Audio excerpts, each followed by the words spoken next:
Welcome back, everyone, to Leading Edge and our view of high-performing teams and teamwork and how to make that happen in your workplace. We have just completed and gone through the last couple of installments were devoted to dealing with conflict, and the last one about commitment. Now, before we continue up Pat Lencioni's 5 dysfunctions of a team model, we're going to go a little bit into Aegis learning teamwork model because they relate to the next couple of steps. And the first one of these that I'd really like to talk to about is mission focus. And that's an interesting dynamic. And again, with a lot of experience in this, we've seen this so many times. And it's a question that I always ask with organizations when we first start an engagement with them is, do you have a mission? Do you have a mission? Do you have a vision? Do you have a purpose? Do you have core values that you have crafted and have documented and are codified somewhere? And the answer, welcome to 2017. It's been happening since 70s. The answer is yes, of course they do. Everybody has those. So question 2, follow-up question is, where are they?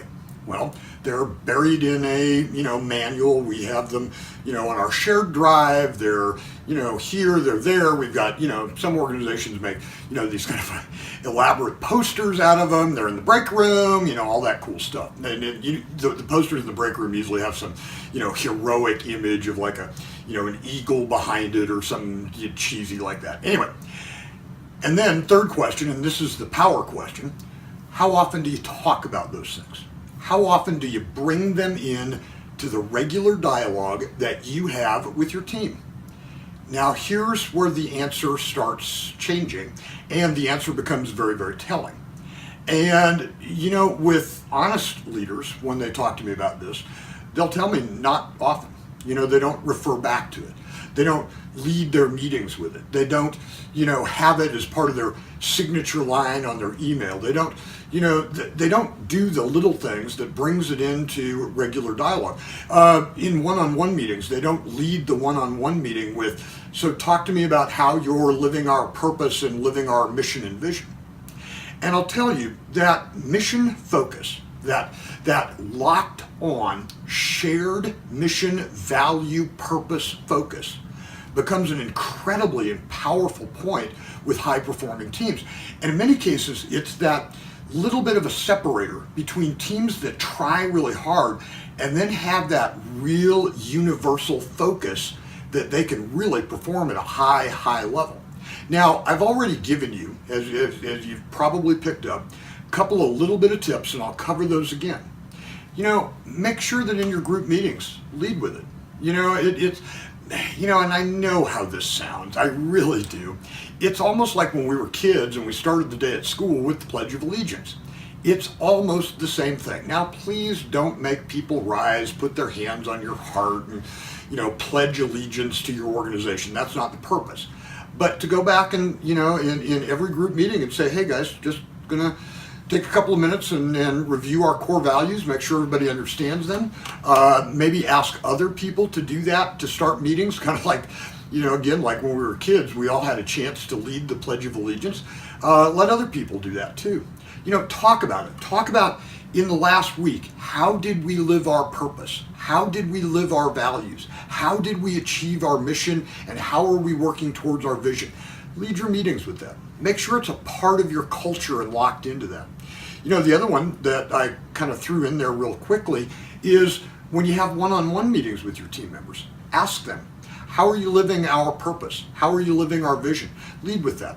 That's a great little reminder that vision and mission and purpose and values and all those pieces that relate to mission focus really are on the forefront and right out there with your team members all the time. The other one that I'd really like you to think about is connecting performance management with those core values. As arcane as it sounds, there are still organizations out there that plain and simply don't connect the dots of annual reviews and other performance management with core values, purpose, vision, and mission. Those two need to be synchronized at an incredibly high level. I mean, there needs to be the ability to look at somebody's annual review and say, oh, that's a line out of our mission. Oh, that's one of our core values. Oh, that isn't one of our core values. And there needs to be that kind of relationship between performance management, talent management, performance management, and core values. And I'd encourage you to really closely take a look at that and see where that focus is at on your performance management. So again, to really truly be vision, mission focused, you gotta have it in a dialogue regularly. You gotta incorporate it all the time. And I'm gonna throw one last little element at you too. Sometimes our mission statements are so complex. You know, they're multiple sentences. I've seen some that are multiple paragraphs. You know, I've seen these multiple page vision statements. And, you know, even though that's not recommended or supported, that's all fine and dandy. I tell you what, here's a great way to wrap this up. Try to find a tagline. Try to find a one little sentence, maybe not even a sentence, maybe just a phrase that really can encapsulate and really kind of lock together everything that's about your core values and that's about your mission and your purpose. In our little company, Aegis Learning, it's dedicated to your success. Now, we have a mission, we have a vision, we have purpose, we have core values, we have those things. But we can sum them up really nicely and remember them real easily in dedicated to your success. And I have a hunch you can find that too, not only for your organization, but also for your department as well. Now, when we're together again, we're going to talk about one more Aegis learning piece before we re-engage in the Pat Lencioni model of 5 dysfunction. And that piece is a tough one. It's called subordinating your self-interest. Hope you have an outstanding week, and I hope your team is beginning to fire on all cylinders.